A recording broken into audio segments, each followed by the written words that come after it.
भगवान नारायण, नरश्रेष्ठ नर, सरस्वती देवी तथा व्यास जी को नमस्कार करके जय इतिहास पुराण का पाठ करें। नैमिषारण्य के निवासी महर्षियों ने लोमहर्षण सूत जी से कहा, महाबुद्धिमान सूत जी, प्रभास क्षेत्र का क्या महात्म्य है, यह हमें बताने की कृपा करें। मुनियों का यह वचन सुनकर सूत जी अपने गुरुदेव सत्यवती नंदन व्यास को प्रणाम करके बोले। लोमहर्षण जी ने कहा, जिनका वक्ष स्थल श्रीवत्स चिन्ह से सुशोभित है, जो संपूर्ण जगत के उत्पत्ति स्थान, सबको मोहने वाले, इच्छानुसार रूप धारण करने वाले, अप्रमेय, गुरु, देव, निर्भय, निर्भय आश्रय, हंस, शुद्ध स्वरूप, पवित्र अंतःकरण में निवास करने वाले, आकाश की भांति सर्वव्यापी, सर्वगत, शिव, कल्याणमय, उदासीन, राग द्वेष रहित, आयास शून्य, प्रपंच से परे, निरंजन, बिंदु स्वरूप, ध्येय तथा ध्यान रहित हैं।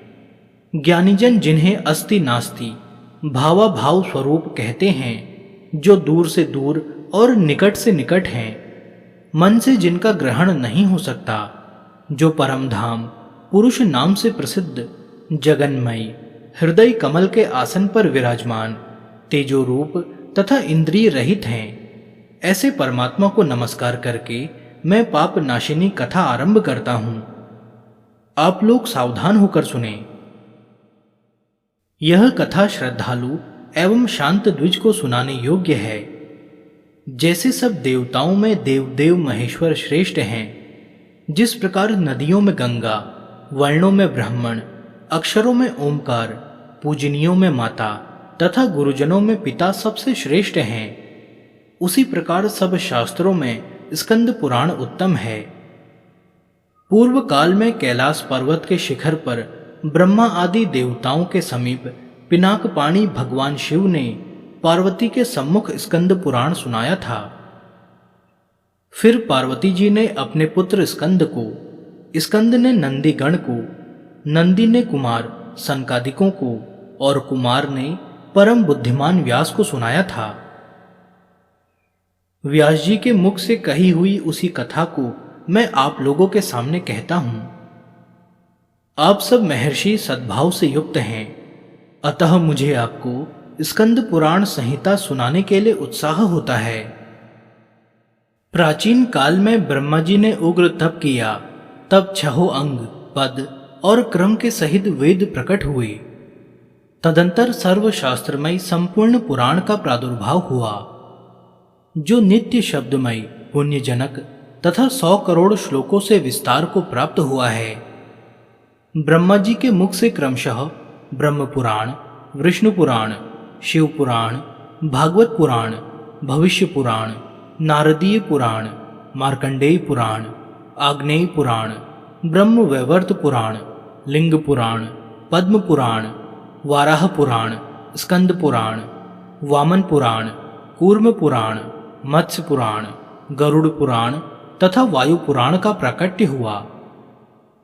इन 18 पुराणों का नामोच्चारण सब पातकों का नाश करने वाला है। इसके सिवा मुनियों ने 18 उपपुराण भी बताए हैं। सनत कुमार, नरसिंह, स्कंद, नंदीश्वर कथित शिवधर्म, दुर्वासा, नारद, कपिल, मनु, उशना, ब्रह्मांड, वरुण, कालिका, माहेश्वर, सांब, सौर, पाराशर, मारीच तथा भार्गव। विप्रवरों, ये उपपुराणों के नाम बताए गए हैं। ऋषि बोले, सूत जी, अब क्रमशः पुराणों की श्लोक संख्या बताइए। सूत जी ने कहा, पहले एक ही पुराण था, जो शतकोटि श्लोकों द्वारा विस्तृत तथा धर्म, अर्थ और काम का साधन करने वाला था। प्रलय काल में जब संकर्षण रूपधारी परमात्मा श्री हरि ने संपूर्ण लोकों को दग्ध कर दिया, तब अंगों सहित चारों वेद, पुराण, न्याय, मीमांसा तथा धर्मशास्त्र सबको लेकर उन्होंने अपने अधीन कर लिया। तत्पश्चात दूसरे कल्प के प्रारंभ में एक अर्णव के जल में मत्स्य रूप से विचरने वाले भगवान ने दिव्य दृष्टि संपन्न ब्रह्मा जी को समस्त वेद आदि शास्त्रों का उपदेश किया। फिर ब्रह्मा जी ने त्रिकालदर्शी मुनियों को उपदेश दिया। इस प्रकार सब शास्त्रों और पुराणों की प्रवृत्ति हुई। तदंतर कालक्रम से व्यास रूपधारी श्री हरि प्रत्येक द्वापर युग में 18 पुराणों को संक्षिप्त करते हैं। 100 कोटि श्लोकों को संक्षिप्त करके 4 लाख श्लोकों के रूप में स्थापित करते हैं। इन्हीं 4 लाख श्लोकों को 18 भागों में विभक्त करके इस भूलोक में 18 पुराणों का उपदेश करते हैं। अब भी देवलोक में 100 कोटि श्लोकों के विस्तार से युक्त पुराण का संस्करण विद्यमान है। उसी का सारभूत अर्थ यहाँ 4 लाख श्लोकों में नियोजित हुआ है। इस लोक में 18 पुराण हैं। अब उन पुराणों के नाम उल्लेख पूर्वक उनकी श्लोक संख्या बतलाता हूं। ब्रह्मा जी ने मरीचि से जितने श्लोकों का उपदेश किया है उसका नाम ब्रह्म पुराण है। उसकी श्लोक संख्या 10,000 है। जो मनुष्य ब्रह्म पुराण को लिखकर वैशाख की पूर्णिमा के दिन जल धेनु सहित उसका दान करता है वह ब्रह्मलोक में जाता है। जिस समय सुवर्णमयी ब्रह्मांड भगवान की नाभि से कमल रूप में प्रकट हुआ, उस कथा का आश्रय लेकर जो पुराण प्रकाश में आया उसे विद्वानों ने पद्म पुराण नाम दिया। उसकी श्लोक संख्या यहाँ 55,000 बताई जाती है। जो मनुष्य सुवर्णमयी कमलयुक्त पद्म पुराण ज्येष्ठ मास में तिल सहित दान करता है वह अश्वमेध यज्ञ का फल पाता है। वाराह कल्प की कथा को लेकर जो भगवान विष्णु का चरित्र निर्मित हुआ है उसे लोक में विष्णु पुराण कहते हैं। वह 23,000 श्लोकों का बताया गया है। जो शुद्ध चित्त मानव आषाढ़ मास की पूर्णिमा को घृत धेनु के साथ विष्णु पुराण का दान करता है वह भगवान विष्णु के धाम में जाता है। श्वेत कल्प के प्रसंग को लेकर जिसमें वायुदेव ने धर्म का उपदेश किया है वह वायु पुराण कहलाता है। उसमें भगवान शिव की महिमा का भी वर्णन है। वायु पुराण 24,000 श्लोकों का बताया जाता है। श्रावण मास की पूर्णिमा को गुड़मयी धेनु के साथ उक्त पुराण का जो कुटुंबी ब्राह्मण के लिए दान करता है वह शुद्ध चित्त हो एक कल्प तक शिवलोक में निवास करता है। जिसमें गायत्री मंत्र का आश्रय लेकर धर्म का विस्तृत रूप से वर्णन किया गया है तथा जिसमें वृत्तासुर के वध का भी प्रसंग है उसे भागवत पुराण कहते हैं। जो उसे लिखकर भाद्रपद की पूर्णिमा को स्वर्णमयी सिंहासन के साथ दान करता है वह परम पद को प्राप्त होता है। भागवत पुराण 18,000 श्लोकों का बताया गया है। जिसमें वृहत कल्प की कथा का आश्रय लेकर नारद जी ने धर्मों का वर्णन किया है वह नारदीय पुराण है। उसकी श्लोक संख्या 25,000 है। जो आश्विन की पूर्णिमा को धेनु सहित उस पुराण का दान करता है वह पुनरावृत्ति रहित उत्तम सिद्धि को प्राप्त होता है। जिसमें पक्षियों के प्रसंग को लेकर धर्म अधर्म का विचार किया गया है वह मार्कंडेय पुराण कहलाता है। उसकी श्लोक संख्या 9,000 है। जो उसे लिखकर सुवर्णमयी हाथी के साथ कार्तिक की पूर्णिमा को दान देता है वह पुंडरीक यज्ञ के फल का भागी होता है। जहां ईशान कल्प के वृतांत का आश्रय लेकर अग्निदेव ने वशिष्ठ को उपदेश दिया है उसे आग्नेय पुराण कहते हैं। उसकी श्लोक संख्या 16,000 है। जो उसे लिखकर मार्गशीर्ष मास में स्वर्णमय कमल के साथ तिल धेनु सहित दान करता है उसे सब यज्ञों का फल मिलता है। जिसमें लोकनाथ ब्रह्मा जी ने अघोर कल्प के वृतांत के प्रसंग से सूर्य की महिमा का आश्रय ले मनु से जीव समुदाय का लक्षण बताया है। प्रायः भविष्य चरित्र के वर्णन से युक्त वह पुराण भविष्य पुराण कहलाता है। उसकी श्लोक संख्या 14,500 है। जो पौष मास की पूर्णिमा को द्वेष रहित हो गुड़ और घट सहित उक्त पुराण का दान करता है उसे अग्निष्टोम यज्ञ का फल मिलता है, जिसमें रथंतर कल्प के वृतांत को लेकर नारद जी से श्री कृष्ण महात्म्य सहित ब्रह्म वाराह चरित्र का वर्णन किया जाता है। वह 18,000 श्लोकों का पुराण ब्रह्म वैवर्त कहा गया है। जो मनुष्य माघ मास की पूर्णिमा को परम पवित्र ब्रह्म वैवर्त का दान करता है वह ब्रह्मलोक में जाता है, जिसमें अग्निकल्प के वृतांत को लेकर लिंग में स्थित देवदेव महेश्वर ने अग्नि से धर्म, अर्थ, काम और मोक्ष चारों पुरुषार्थों का वर्णन किया है। वह लिंग पुराण कहा गया है। उसकी श्लोक संख्या 11,000 है। जो फाल्गुन की पूर्णिमा को तिल धेनु के साथ ब्राह्मण को उस पुराण का दान करता है वह भगवान शिव के सारूप्य को प्राप्त होता है,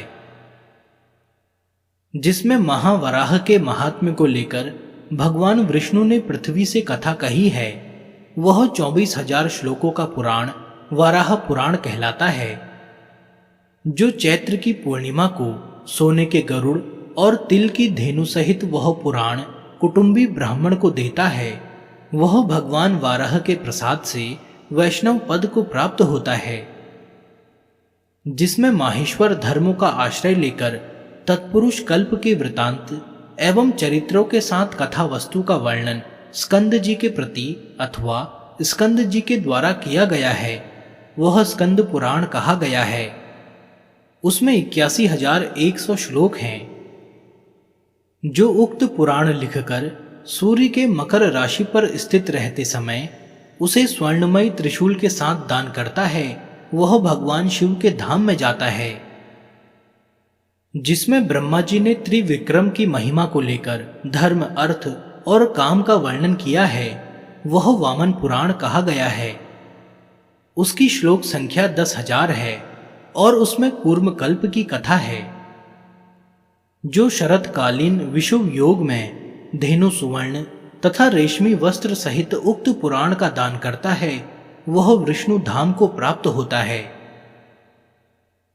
जिसमें कच्छप रूपधारी श्री हरि ने रसतल में ऋषियों तथा इंद्र के समीप इंद्रजुम्न के प्रसंग से धर्म, अर्थ, काम और मोक्ष का महात्म्य कहा है। वह लक्ष्मी कल्प के वृतांत से युक्त 17,000 श्लोकों का पुराण कूर्म पुराण कहलाता है। जो मनुष्य अयन आरंभ के दिन स्वर्णमयी कूर्म के साथ कूर्म पुराण का दान करता है वह 1,000 गोदान का फल पाता है। जहां कल्प के आदि में श्रुतियों की प्रवृत्ति के लिए मत्स्य रूपधारी भगवान ने मनु से नरसिंह कल्प से लेकर 7 कल्प तक की सब बातों का वर्णन किया है उसे 14,000 श्लोकों का मत्स्य पुराण समझना चाहिए। जो विषव योग में सुवर्णमय मत्स्य, धेनु तथा 2 रेशमी पीतांबर से युक्त मत्स्य पुराण दान करता है उसके द्वारा मानो संपूर्ण पृथ्वी का दान कर दिया गया। जब गारुड़ कल्प बीत रहा था उस समय की ब्रह्मांड की उत्पत्ति का आश्रय लेकर भगवान विष्णु ने गरुड़ से जो कुछ कहा है वह गरुड़ पुराण कहलाता है। उसकी श्लोक संख्या भी 18,000 है। जो उत्तरायण में स्वर्णमय हंस सहित गरुड़ पुराण दान करता है वह मुख्य सिद्धि तथा शिवलोक में निवास पाता है। ब्रह्मांड की महिमा को लेकर ब्रह्मा जी ने जिस पुराण का वर्णन किया है जिसमें भविष्य कल्पों का भी विस्तृत वर्णन सुना जाता है वह ब्रह्मांड पुराण है। उसकी श्लोक संख्या 12,200 है। जो मानव व्यतिपात योग में उस पुराण का दान करता है वह हजारों राजसूय यज्ञों का फल पाता है। ब्राह्मणों, अद्भुत कर्म करने वाले व्यास जी ने इहलोक में सबका हित करने के लिए द्वापर में वृहत पुराण का संक्षेप करके 4 लाख श्लोकों का पुराण प्रकट किया है। पद्म पुराण में जो भगवान नरसिंह के अवतार का वर्णन हुआ है उसी प्रसंग को लेकर जो उपपुराण कहा गया है उसे नरसिंह पुराण कहते हैं। मुनीश्वरों, जहां कार्तिकेय जी नंदी के महात्म्य का वर्णन करते हैं वह उपपुराण लोक में नंदी पुराण के नाम से विख्यात है। जिसमें सांब के चरित्र को प्रधानता देकर कथा कही गई है, वह लोक में सांब पुराण कहलाता है। वही आदित्य पुराण भी कहा गया है। 18 पुराणों से पृथक जो पुराण देखा जाता है वह उन महापुराणों से ही निकला है। मुनीश्वरों ने पुराणों के 5 अंग बताए हैं: सर्ग, प्रतिसर्ग, वंश, मनवंतर और वंशानुचरित। जहां ब्रह्मा, विष्णु, सूर्य तथा रुद्र का महात्म्य और समस्त विश्व के सृष्टि संहार का वर्णन देखा जाता है, वह इन 5 लक्षणों से युक्त पुराण है। धर्म, अर्थ, काम और मोक्ष का भी वर्णन पुराणों में किया गया है। पुराणों के 3 विभाग हैं: सात्विक, राजस और तामस। सात्विक पुराणों में श्री हरि के ही महात्म्य और उनकी आराधना के फल का अधिक वर्णन है। राजस पुराणों में ब्रह्म का ही अधिक महात्म्य है। इसी प्रकार तामस पुराणों में अग्निदेव और रुद्र का विशेष महात्म्य कहा गया।